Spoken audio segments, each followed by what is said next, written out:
United States instead of other countries, faraway countries.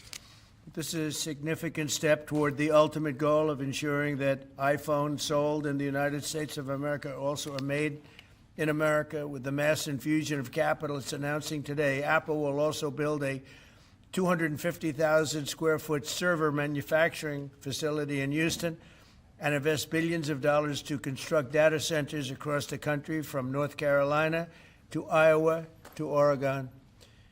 That's big stuff. Apple will also open state-of-the-art manufacturing economy. It's going to be a manufacturing academy in Detroit, and that's a great place to do. Well, you know, big things are happening in Michigan and Detroit. They're coming in because of what we've done with the, I call it the Great Big Beautiful Bill. I added one word, great. But we have probably the biggest, most comprehensive piece of legislation ever passed. It's going to mean unbelievable numbers of jobs and no jobs on, think of this, whether it's tips or overtime or Social Security, no tax. So no tax on tips, no tax on Social Security, no tax on overtime. And it's just a small bit of it. For Apple and others businesses, we're talking about the deductions and all of the things. And actually for people that go out and buy a car, first time it's ever been done, we talk about deductions for companies, but they're going to be able to deduct interest when they borrow money to buy a car if it's made in America. It has to be made in America. So it is amazing. And one of the reasons I think I can say that Apple's coming here is the legislation we just passed with this kind of investment. Apple will also open other facilities, rare earth magnets from Texas, and build, oh, I love that you're doing this. I love that. I love that. And build a brand new rare earth recycling line in Mountain Pass, California. I know that area. That's where they have a lot of truly rare earth. That's fantastic. I love that. And Apple will help develop and manufacture semiconductors and semiconductor equipment in Texas, Utah, Arizona, and New York. For years, Americans have watched as many of our leading tech giants built their factories overseas and exported American jobs abroad. But under the Trump administration, we're doing everything possible to make this the best place on earth to build a factory or grow businesses. I'm allowing them to build electric producing plants with their factory, because otherwise they'd have to hook into the grid. And I think it's one of the biggest things we've done, where you can build, Tim, your own electricity. You become your own electric manufacturer, and that goes along with the plant. So you become a utility. So congratulations, now you're in the utility. I hope they don't value your company based on utility, but that's okay. You're going to be making your own electricity, and as you probably know, for much of this and many of the things that we're doing, especially the AI, they would need actually double the electricity that the country now produces for everything. So it's massive electric, and they're going to be able to make their own, and they're getting very fast approvals. Lee Zeldin is doing a fantastic job, including with a 100% expensing on the one big, beautiful bill. In return, we're asking our businesses to invest in America, and they're coming in at levels that we've never seen before. So I don't know when it shows up, but there are a lot of factories and a lot of plants that are either under construction or soon will be starting construction. So can't tell you exactly when, but I want to be around in about a year from now and 2 years from now, because we're going to see an explosion, I think, like this country has never seen before. Never. Today's announcement is one of the largest commitments in what has become among the greatest investment booms in our nation's history, and we've got the hottest country anywhere in the world. You know, I told you the story that, and Tim, I'll tell you, but I went to the Middle East, and I was with Qatar, I was with UAE, Saudi Arabia, all great leaders. And then I went to NATO and saw many great leaders, and we just finished that about 4 weeks ago. Everyone, virtually everyone, said, in effect, that we were a dead country 1 year ago. America, this was a dead country. We were dying, we were dead. And now you've got the hottest country anywhere in the world. This would have never happened except for certain people. Thank you very much. I appreciate it. NVIDIA is investing $500 billion. To go along with Apple, $600 billion. $600 billion. Micron, great company, is investing $200 billion. IBM is investing more than $150 billion. SoftBank is investing substantially more than $100 billion. TSMC is investing $200 billion. Johnson & Johnson, $55 billion. Merck, Stellantis, and General Motors are putting many, many billions in. They haven't determined the final number. And many other countries are investing tens of billions of dollars, and I'm not going to give you the whole list because the list is too long to read. But it's hundreds of billions and even trillions. I mean, it's trillions of dollars that's being invested right now. Last week, it was announced that our economy grew at 3% in the second quarter, and consumer confidence is surging. Blue-collar wages are rising rapidly. Costs are way down. You know, I listen to these horrendous frauds on CNN and various other fake news networks, and they say costs are up. No, costs are down.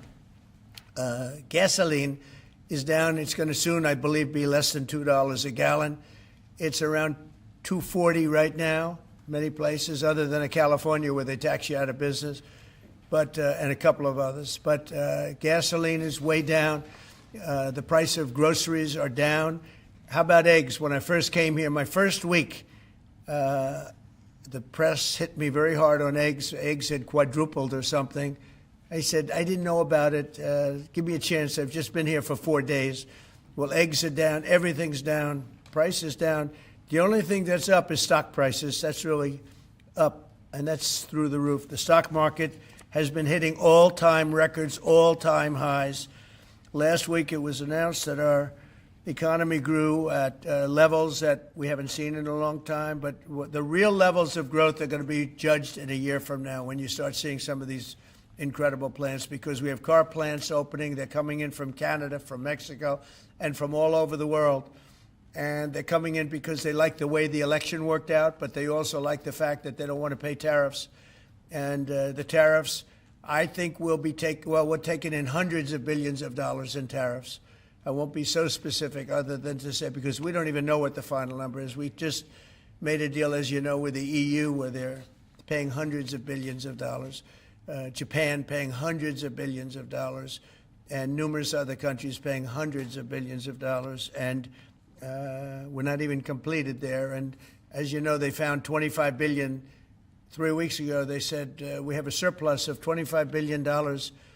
And they said, where did this come from? I said, check the tariffs. And they checked. They said, you're right. That's where it came from. And we've really just started. This is just in its infancy.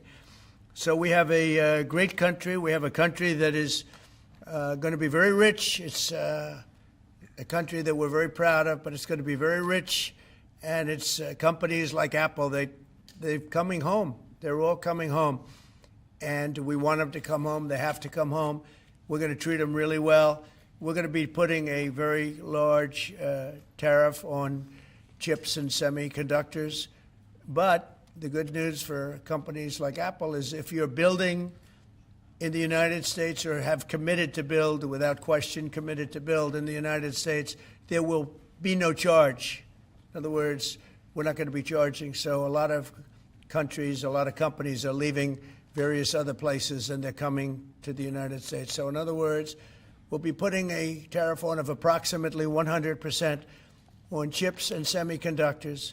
But if you're building in the United States of America, there's no charge, even though you're building and you're not producing yet in terms of the big numbers of jobs and all of the things that you're building.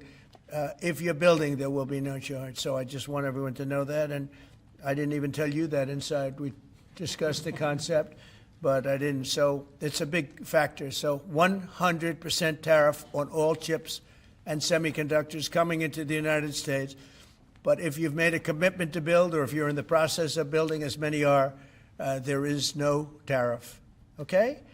If for some reason you say you're building and you don't build, then we go back and we add it up, it accumulates, and we charge you at a later date. You have to pay, and that's a guarantee. So that's a big statement, and I think the chip companies are all coming back home.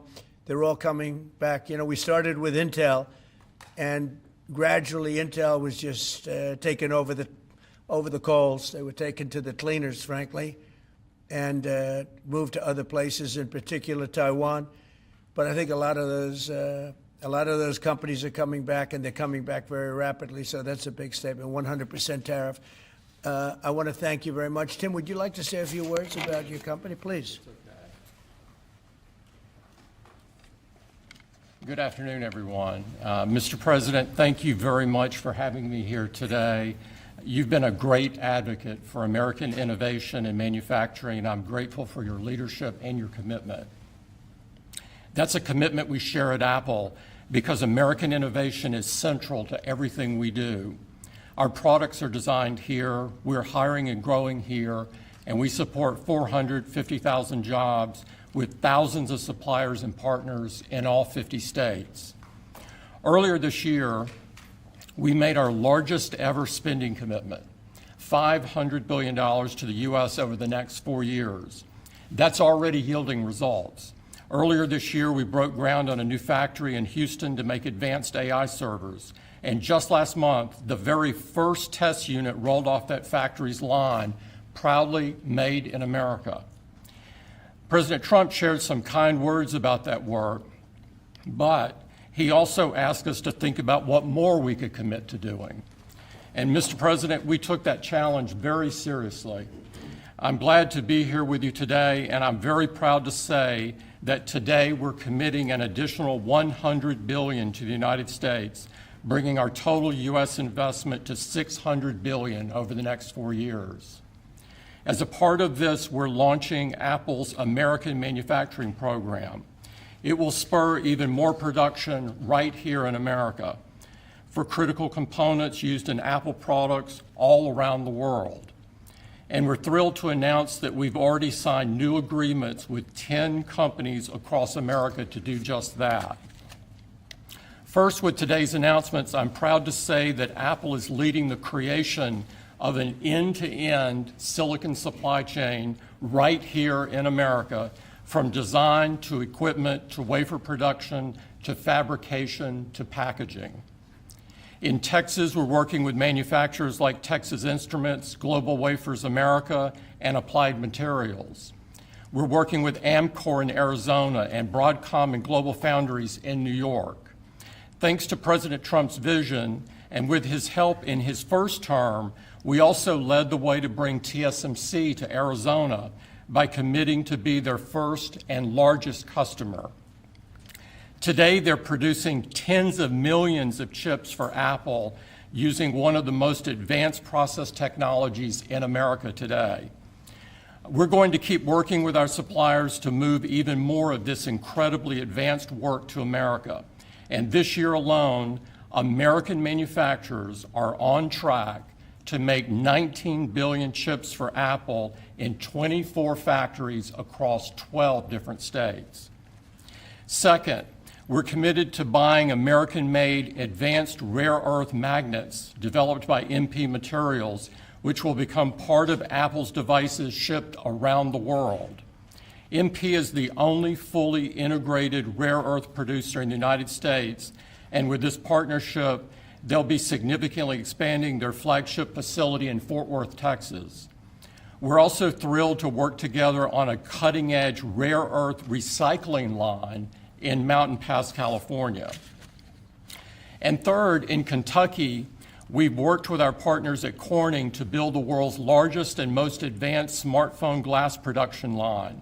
And I'm pleased to announce that very soon, this is for the first time ever, every single new iPhone and every single new Apple Watch sold anywhere in the world will contain cover glass made in Kentucky. In addition to the American Manufacturing Program, we're also significantly growing our investments in AI, including expanding data center capacity in North Carolina, in Nevada, in Iowa, in Arizona, and Oregon. So we're going to keep making investments right here in America. We're going to keep hiring in America. And we're going to keep building technologies at the heart of our products right here in America. Because we're a proud American company, and we believe deeply in the promise of this great nation. Thank you all, and thank you, President Trump, for putting American innovation and American jobs front and center. Thank you, sir. Great honor. Thank you. Very much. Thank you. Appreciate it. What a job he's done. What a job. Incredible. I want to thank you very much, and thank you, JD, for helping along. Good job. Really good job. Any questions, please? Mr. President, Yes. you promised on the campaign trail to bring forth a manufacturing renaissance. You just mentioned $17 trillion in your first 7 months or so. Right. Can you talk about how an investment like this, all the other ones that you laid out, will positively impact the millions of Americans that trusted you with their vote? Thank you very much. It changes our country. I mean, our country is a very different country than it was 6 months ago. And people like Tim are coming. We had Micron in yesterday. We had all of the big, great companies that you read about, you don't know about, but you read about.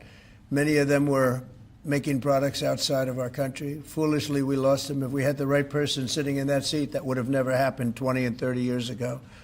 When you look at the chip business, it would have never left our shores. We had 100% of chips originally, and then we slowly got taken down to nothing.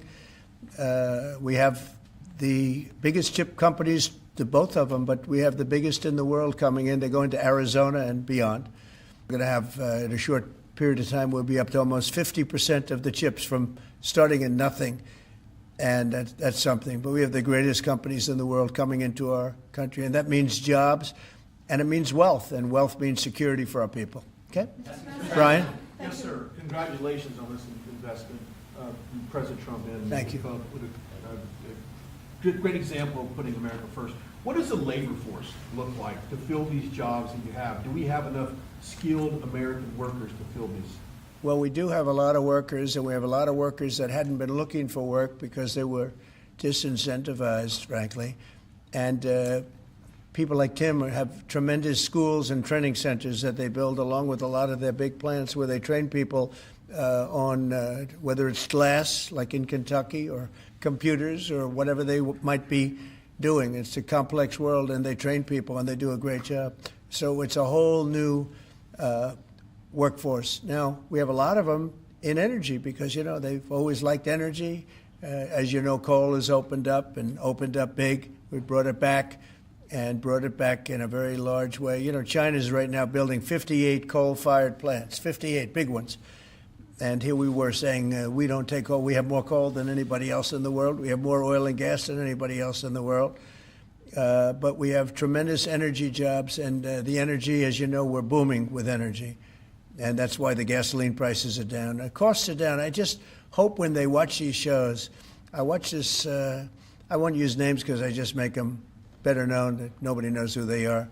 But I watch this group of people on CNN and MSDNC too, the same thing, where they say, well, costs have gone up. Costs haven't gone up, they've gone down.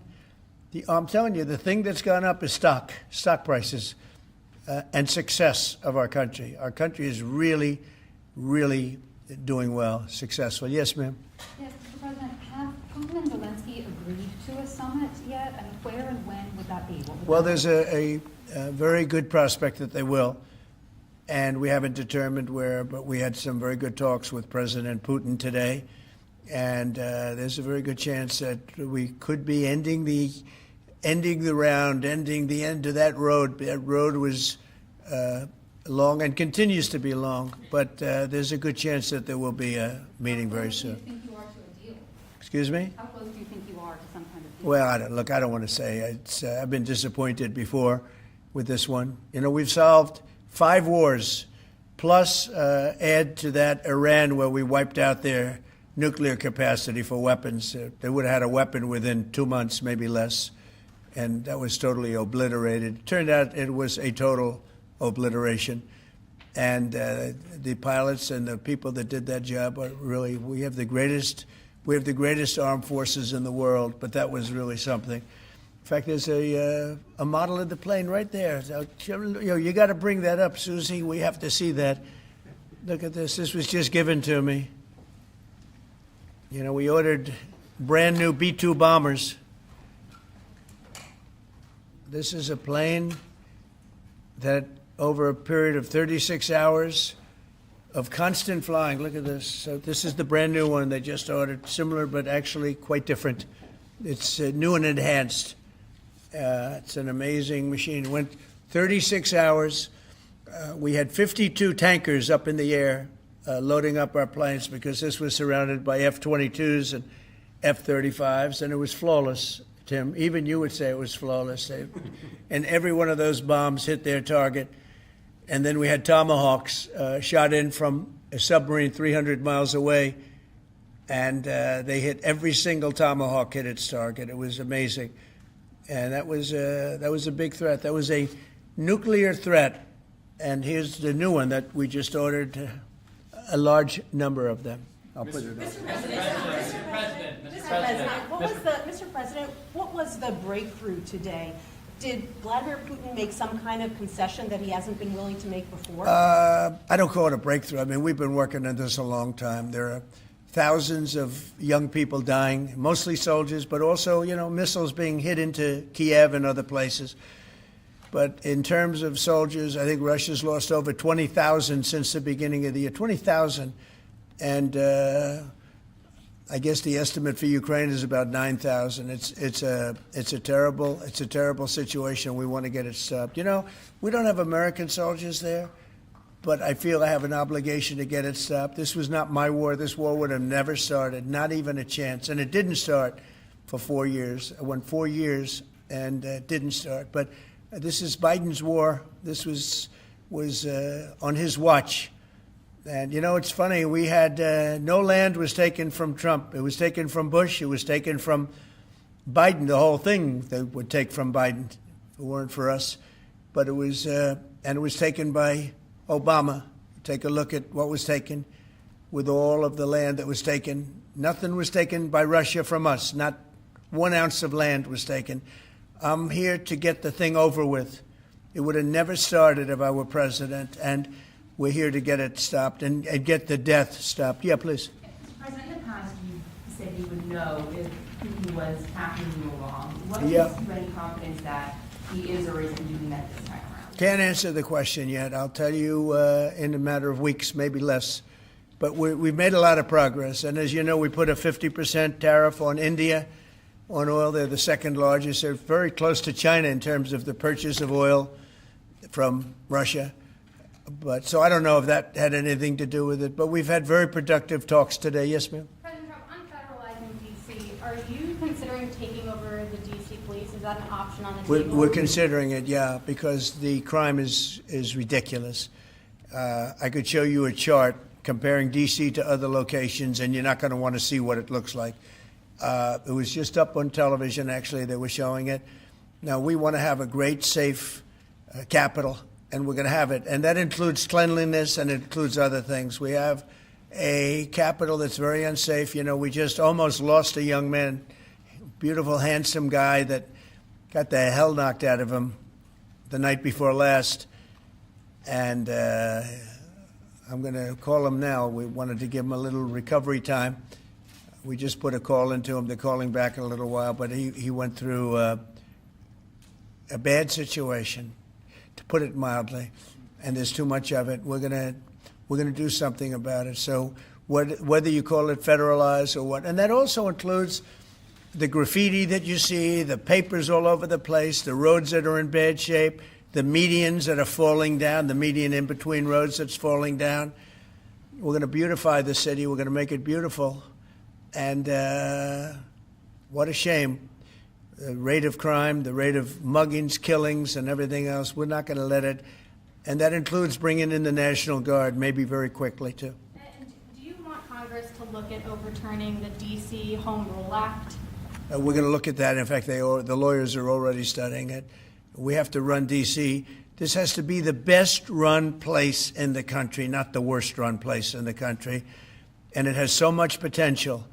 And we're going to take care of it. You're going to be safe.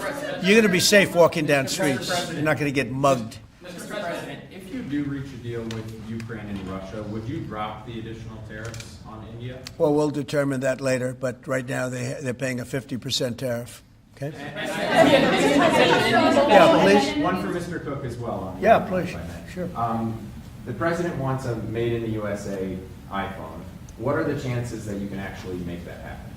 Well, if you look at the bulk of it, we're doing a lot of the semiconductors here. We're doing the glass here. We're doing the Face ID module here. And so there's a ton of it. And we're doing these for products sold elsewhere in the world. And so there's a lot of content in there from the United States. But what about the whole thing? We're very proud of it. Can you make the whole thing is here? just the final assembly that you're focused on.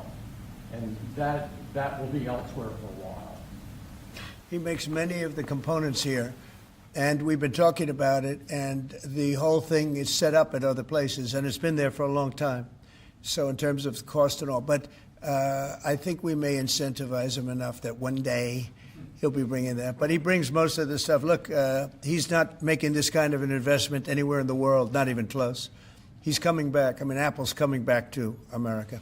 Thank you. Mr. President, Indian officials Let me said- go, please. Indian officials have said that there are other countries that are buying Russian oil. It's okay. Like China, for instance, It's buys okay. more. Yeah. Why are you singling India out for these additional It's sanctions? only been 8 hours, so let's see what happens over the next. More secondary sanctions you're going very to see a lot soon. more. So this is a taste of You're what's going to to see a come. lot more. You're Mr. going to see so much You were the secondary sanctions. Yes, ma'am. Sorry, you were the driving force behind Operation Warp Speed, these mRNA vaccines that are the gold standard. Right. Now your health secretary is pulling back all the funding for research. He's saying that the risks outweigh the benefits, which puts him at odds with Research the on entire what? medical community and with you. What is going Yeah. on Research on what? into mRNA vaccines? Well, we're going to look at that. We're talking about it, and they're doing a very good job. And, that is a past. Operation Warp Speed was, whether you're Republican or Democrat, considered one of the most incredible things ever done in this country. The efficiency, the way it was done, the distribution, everything about it has been amazing. But, that was now a long time ago. And we're on to other things. But we are speaking about it. We have meetings about it tomorrow at 12 o'clock, and we'll determine. We're looking for other answers to other problems, to other sicknesses and diseases, and I think we're doing really well. Yes, ma'am, please. Thank you, Mr. President. You said many times that you want to stop wars in the Middle East. Now, Prime Minister Netanyahu is contemplating reoccupying Gaza entirely. Is he defying you, sir, or are you giving him a green light? Well, we have stopped wars in the Middle East by stopping Iran from having a nuclear weapon, and they're they can say they're going to start all over again, but that's a very dangerous thing for them to do, because we'll be back. As soon as they start, we'll be back. And I think they understand that. They're just words. But no, we've stopped a lot of wars in the Middle East. If you think about what we did with Iran, Iran was the perpetrator of hate, a very evil place, and I think it's going to be a lot different in the coming years. On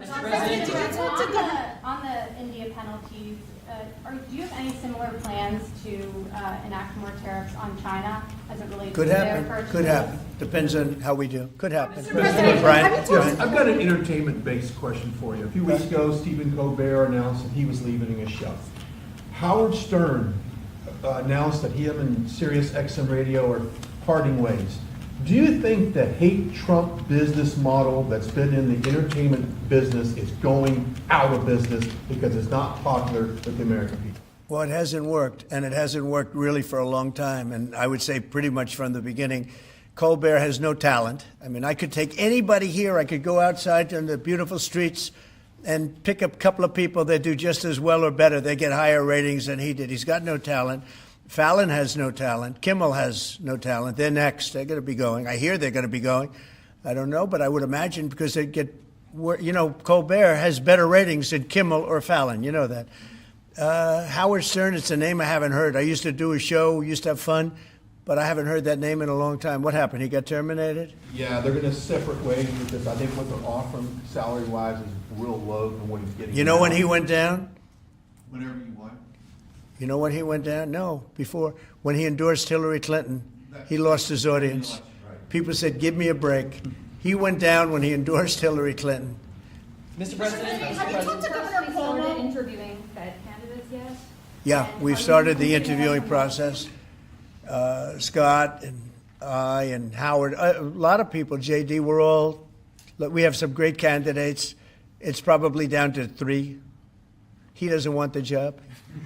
He said, do you like this job better? Yes, sir. I mean, he was a candidate, but I don't think he'll take it. I really don't think he'd take it, actually. Are there any candidates from Wall Street, Mr. President? Yeah, essentially, we're all from Wall Street, aren't we? You know, when you get right down to it, the term Wall Street. Yeah, please. Yep, you made your tax cuts permanent. You mentioned that the tariffs are bringing in a ton of external revenue. You've opened up markets, the EU, Japan, South Korea, many others, to American goods like we've never seen before. How much growth can we expect in the economy now that this model of yours is sort of beginning to really take off? Well, I think the growth is going to be unprecedented. I think we're going to have growth that's unbelievable. Now, remember, we're building and just starting to build a lot of these incredible plants.